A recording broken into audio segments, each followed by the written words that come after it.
आपका बहुत बहुत धन्यवाद। दिलीप जी, झारखंड राज्य जनसेवक संघ के अध्यक्ष देवेंद्र जी, महासचिव लोकेश कुमार कुशवाहा जी,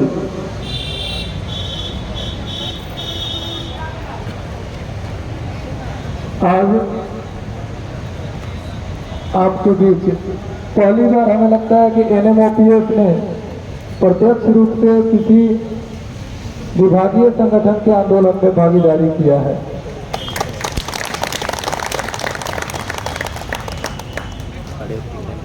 आपके बीच केवल यही बताने के लिए हम आए हैं कि संगठन हर कार्य को करने में सक्षम है। किसी भी परिस्थिति में संगठन को मजबूत बनाए रखिए, तभी आप लड़ पाइएगा। आज से 1-1.5 साल पहले से आपका ये प्रक्रिया चल रहा है जो ग्रेड पे घटाने को लेकर के। ये अभी एक अजूबा है। हमें लगता है कि पहले कभी आपने नहीं देखा होगा कि 10 साल तक जो कर्मचारी कार्य कर चुके हैं उनका वेतन मान घटा दिया गया। ताली बजाने वाली बात तो नहीं है, ये उनके ऊपर हंसने वाली बात है जो इतने बड़े बड़े कुर्सियों पर आसीन होते हैं, इंडियन एडमिनिस्ट्रेटिव सर्विस से आते हैं। उनके पास इतना भी दिमाग नहीं है कि उनके क्लर्कियल मिस्टेक का भुगतान एक सामान्य जनसेवक क्यों करेगा भाई। जो 2-3 IAS अधिकारी हैं जिन्होंने अधियाचना पर हस्ताक्षर किया, उन पर क्या कार्रवाई हुई? अगर उन्होंने गलत विज्ञापन निकाल दिया, विज्ञापन तो कर्मचारी और सरकार के बीच का एक कॉन्ट्रैक्ट है। हमने देखा कि विज्ञापन में इतना ग्रेड पे है और बड़ा नौकरी सिविल जॉब है, घर के नजदीक है, तो उसी ग्रेड पे को छोड़ करके हम भाग करके आ गए। विज्ञापन में हम देखेंगे अंदर उसके नियमावली पर बीच का अप्रूवल लिया गया है कि नहीं लिया गया है, कौन देखेगा?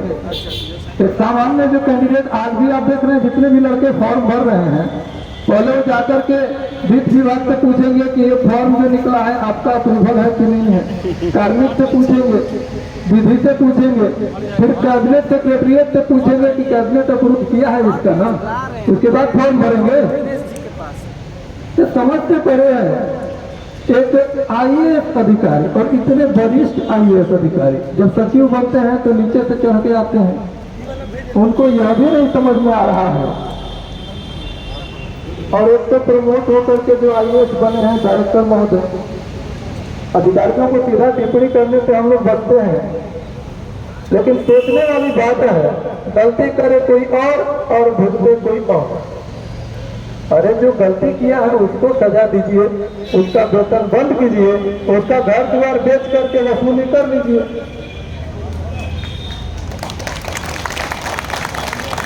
लेकिन एक बात है कि 1.5-2 साल से प्रक्रिया चल रही थी, तो आपने ही से कई साथी कहते थे कि सब हवाई बात है। हमें लगता है लोकेश जी बोलते होंगे कि अरे देखिए नहीं बढ़ रहा, हम लोग को थोड़ा सा मजबूत होना चाहिए। आप लोग कह रहे होंगे कि अरे ये तो झूठों की हवा दे रहे हैं, कई लोग बोलते होंगे। देखिए, अगर बड़े मसले का समाधान चाहिए तो संगठन को मजबूत करना है। इतिहास का सबसे बड़ा मसला था पुरानी पेंशन, समाधान निकला ना। कितना भी मजबूत आपका पकड़ हो व्यक्तिगत, हम कह रहे हैं कि माननीय मुख्यमंत्री जी के कोई नजदीक का रिश्तेदार भी हो, क्या पेंशन बहाल करवा देगा? क्या संगठन ही करा सकता है। बड़े मसले का समाधान संगठन ही करा सकता है, और बड़े आपत्ति से बचाव भी संगठन ही कराएगा। इसलिए संगठन को कमजोर मत होने दीजिए। व्यक्तिगत तौर पर आप कितना भी मजबूत हो, लेकिन जब सामाजिक समस्या आती है तो संगठन ही काम आता है। इसलिए एक आग्रह आप सबसे होगा कि संगठन पर भरोसा कीजिए। लोकतांत्रिक प्रक्रिया है, व्यक्ति से आपका मतभेद हो सकता है लोकेश जी आज आपके महासचिव हैं, देवेंद्र जी आपके अध्यक्ष हैं, हो सकता है व्यक्तिगत रूप से आपका विचारधारा मेल नहीं खाता होगा। अगली बार मौका मिले तो इसको हटा दीजिए, लेकिन संगठन से मजबूती से जुड़े रहिए, तभी आप बचिएगा। नहीं तो आप देख रहे हैं ऐसा तो कोई सोच भी नहीं सकता। तो सही बात है, कई लोग तो सोच ही रहे होंगे कि हवाई बात है। जब तक प्रत्यक्ष कोई फाइल नहीं देखेगा तब तक थोड़ा भरोसा होगा कि वेतन घट जाएगा। लेकिन फिर भी अगर संगठन कह रहा है तो आपको इसका साथ देना पड़ेगा। फिलहाल 2-3 बातें हैं। एक, आपने तो पुतला दहन का निर्णय ले ही लिया है। पुतला दहन का मतलब हुआ कि भाई जा चुके हैं। क्यों जा चुके हैं? जो हमारा सुन ही नहीं पा रहा है, हर तरीके से कह रहे हैं कि सुनिए सुनिए। अरे आपको लगता है कि आप सही हैं तो सामने सामने बैठ करके चर्चा कर लीजिए, है ना। अगर माननीय सचिव महोदय को लगता है कि वही सही है तो उनको आंख में आंख मिला करके संगठन को बैठा करके चर्चा करनी चाहिए जी। सही है ना? सही है। चुपके से क्यों निकाल रहे हैं? चुपके से गलत काम किया जाता है। चोरी ना आदमी लुका के करता है। सही काम करना है तो डंके के जोर पर न कीजिएगा। अगर आपका वेतनमान घटाने का निर्णय सही है तो सामने बैठ के एक बार बात तो कीजिए, बताइए कि क्यों सही है। आप सीधे चुपके फाइल बढ़वाते हैं, कहते हैं नियमावली हमारा यह कहता है। विज्ञापन कौन भेजा था? विज्ञापन किसने भेजा था? अभियाचना किसने भेजा था? आप ही का कुर्सी भेजा था ना। आप ही के कुर्सी पर बैठा हुआ कोई व्यक्ति भेजा होगा। उसके लिए आप क्या किए? कुछ समझ में नहीं आ रहा। अपने संवर्ग को बचाने के लिए अपने से जो छोटे से छोटे संवर्ग है, जो कम वेतनमान वाले हैं, उनको आप सोच रहे हैं कि दबोच लें। एक आईएएस दूसरे आईएएस को बचाने के लिए यह जो है लेटर उन्होंने निकाला है।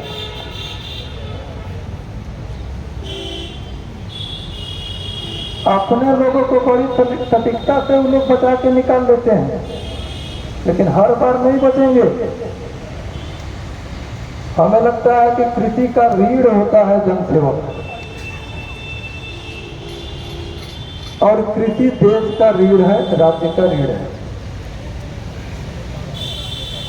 तो रीढ़ पर प्रहार नहीं होनी चाहिए। कोई भी सरकार चाहे कितने भी कर्मचारी का समर्थक होगा, लेकिन अगर वह रीढ़ के ऊपर प्रहार करेगा तो हम उसका साथ नहीं देंगे।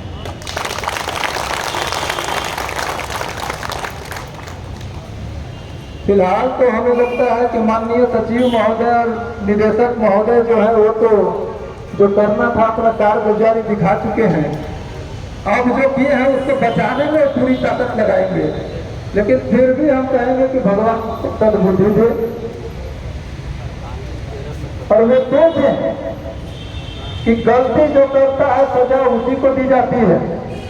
उनको चाहिए था कि इस मसले को राज्य के मुखिया माननीय मुख्यमंत्री जी के पास रखते कि ये गलती हुई है, इसको एक नए एग्जीक्यूटिव ऑर्डर से सुधारा जाए। अगर वे विभाग के अभिभावक होते, अगर सही मायने में वो सोचते कि ये हमारे अपने परिवार के लोग हैं, इन्हीं के हाथ से हम अपना हाथ मजबूत करते हैं, तो सचिव हो या माननीय मंत्री जी पर तो कुछ बोलना ही नहीं है। वो कहते हैं कि हमको बुझाइए नहीं किया साइन करके। सोचने वाली बात है। देखिए अभी तक मान नहीं रहा कि हम किए।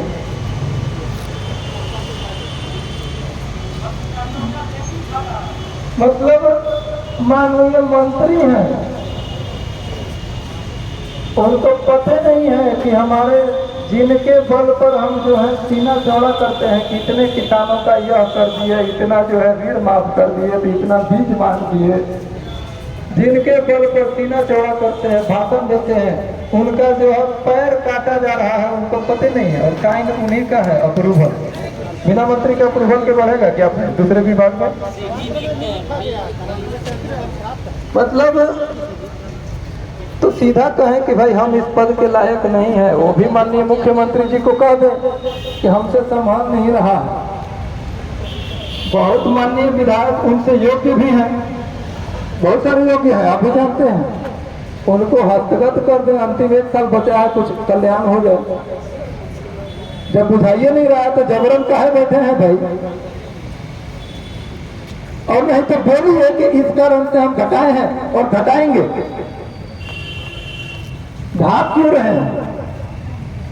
इसलिए माननीय तो मंत्री जी या सचिव जी अगर सही में अभिभावक होते, हम अपने घर के अगर अभिभावक हैं और हमारे जो बच्चों के साथ, हमारे परिवार के सदस्यों के साथ अगर कुछ गलत होने जा रहा है, 10 साल के बाद फिर वापस फिर 10 साल पीछे, तो हम क्या करेंगे? हम उसका समाधान निकालेंगे।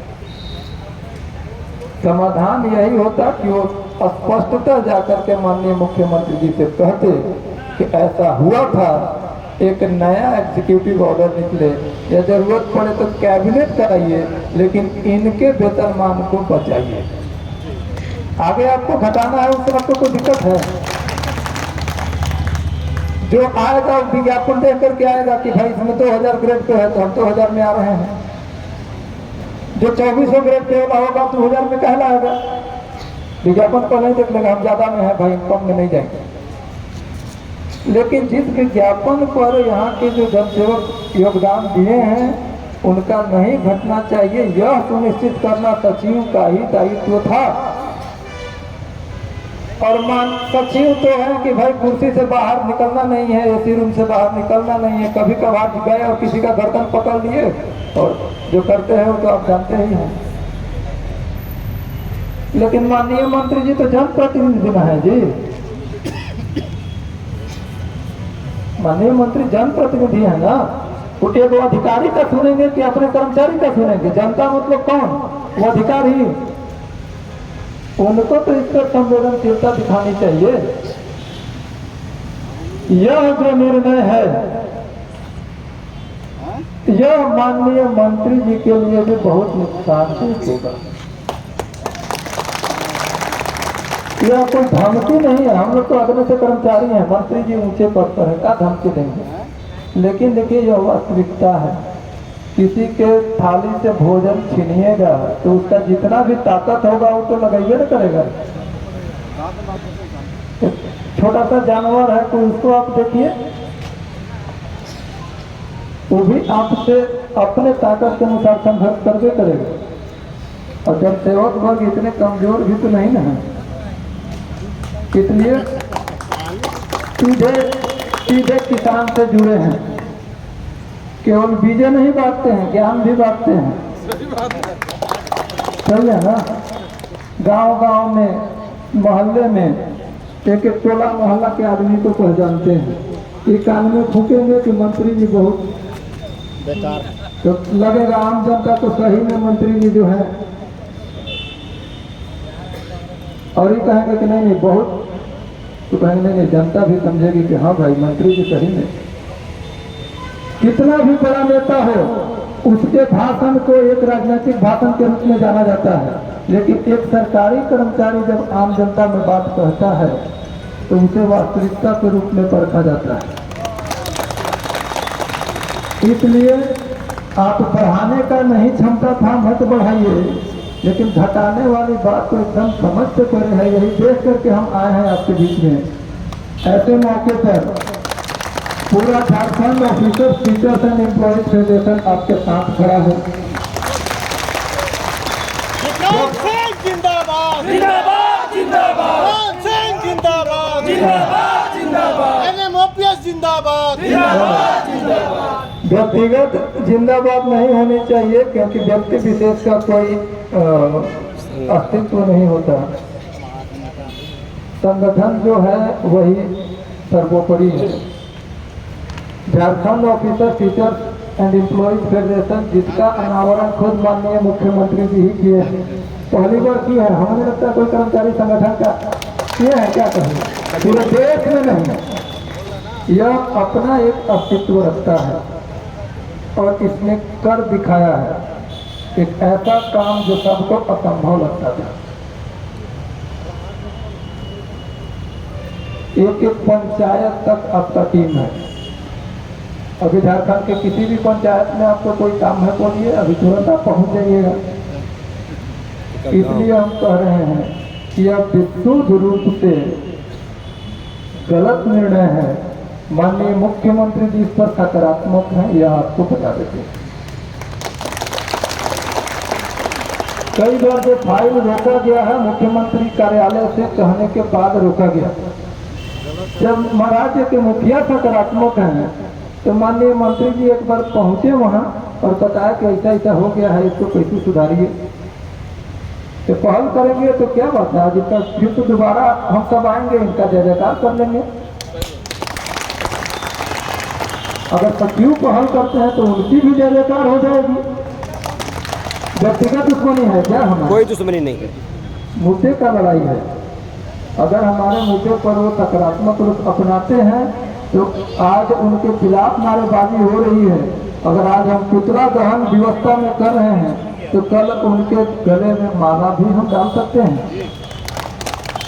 इसलिए अभी भी अवसर है, नहीं तो अंतिम विकल्प तो महामहिम है ये है, माननीय उच्च न्यायालय है ये है, सर्वोच्च न्यायालय है ये है। सबको पता है 2 से 3 हियरिंग में एक फेंका जाएंगे तुरंत,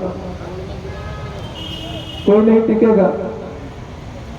फिर जो है करते रहे सुप्रीम कोर्ट हाई कोर्ट जहां दौड़ना है। लेकिन अभी भी समय है, जो पत्र निर्गत हुआ है इनको माननीय मुख्यमंत्री कार्यालय से संपर्क करनी चाहिए। एक विशेष सूचना अंत में आपको हम दे दें, कल एक बार मुख्यमंत्री कार्यालय में सारा डॉक्यूमेंट्स के साथ जो है लोकेश जी अपनी टीम के साथ चलेंगे। हमने बातचीत किया है, उधर से सूचना दी गई है और बोले कि एक बार हम लोग देख लेते हैं इस पर क्या क्या पॉसिबिलिटी अब है। जो भी संभावना होगी वहां से सहयोग मिलेगा और अगर नहीं मिलेगा तो हम मानेंगे कि राज्य के मुखिया भी हमारे साथ इस विषय पर नहीं। ठीक है, देखिए भाई, जो हमारा साथ देगा हम उसी के साथ हैं। बात बहुत सीधा सीधा है, किसी के साथ हमारा राजनीतिक गठबंधन थोड़े है। हाँ, एक चीज उन्होंने दिया है, इसीलिए उनकी गुणगान हम सब करते हैं। बुढ़ापे को सहारा दिया है, लेकिन जवानी में बताइए भूखे रखेंगे तो बुढ़ापे तक रहेंगे तब न जी। जवानी में भोजन छीन करके बुढ़ापे में सहारा दीजिएगा तो थोड़ा सहयोग मिलेगा। आज में लोग देखता है कि आज क्या है। इसलिए हम मानते हैं कि माननीय मुख्यमंत्री कार्यालय पूर्व में भी माननीय मुख्यमंत्री जी इस विषय पर सकारात्मक रूप रखते थे। वे आगे बढ़ करके इस पर रास्ता निकालेंगे और हम यह भी भरोसा रखते हैं इतना कुछ होने के बाद भी कि विभागीय सचिव जो वर्तमान सरकार के बहुत ही प्रिय पदाधिकारी के रूप में जाने जा रहे हैं, वे वर्तमान सरकार की छवि को बचाने का काम करेंगे। अगर किसी अधिकारी पर सरकार भरोसा करती है तो उसकी भी जिम्मेदारी है कि इस सरकार का छवि कैसे हम मजबूत करें। वेतन घटाने से मजबूत होगा कि क्या होगा, आप जानबे करते हैं। कितना ये पैसा बचा लेंगे और क्या क्या एनजीओ से कितना बच रहा है, ये सब आप जानते हैं। तो छुपा हुआ है, रोड पर जो आदमी है उससे भले छिपा होगा, हमें नहीं लगता कि आपसे छिपा होगा। इसलिए ये सब न दिखाए कि पैसे बचा रहे हैं, कि पैसे कहाँ गंवा रहे हैं। अगर वो हम सब दिखाने लगेंगे तो और इनका हो जाएगा। इसलिए अभी भी हम उम्मीद करते हैं कि जिस सरकार ने इन पर भरोसा करके कृषि जैसे इतने विशाल जो विभाग है जिसका पहुंच राज्य के एक एक व्यक्ति तक है, ऐसे जिम्मेदार पद पर जब वे बैठे हैं तो ये आगे बढ़कर पहल करेंगे, आगे सकारात्मक रूप रखेंगे। जब वे सकारात्मक हो जाएंगे तो हम भी सकारात्मक हो जाएंगे। फिलहाल उनका जो स्थिति है हमारी भी वही स्थिति है। हमको लेकर अगर निगेटिव अप्रोच करते हैं तो फिर बगल में पुतला खड़ा है, ठीक है। लेकिन एक चीज समझिए, हो सकता है 1 तारीख को शायद आगे आपको कोर्ट में फाइल भी करना है। लड़िए तो मजबूती से लड़िए, छोड़ करके भागिएगा मत, छोटा छोटा लालच में भी मत पड़िएगा। अगर नहीं लड़ पाए तो यह माना जाएगा कि आपका कोई अस्तित्व नहीं।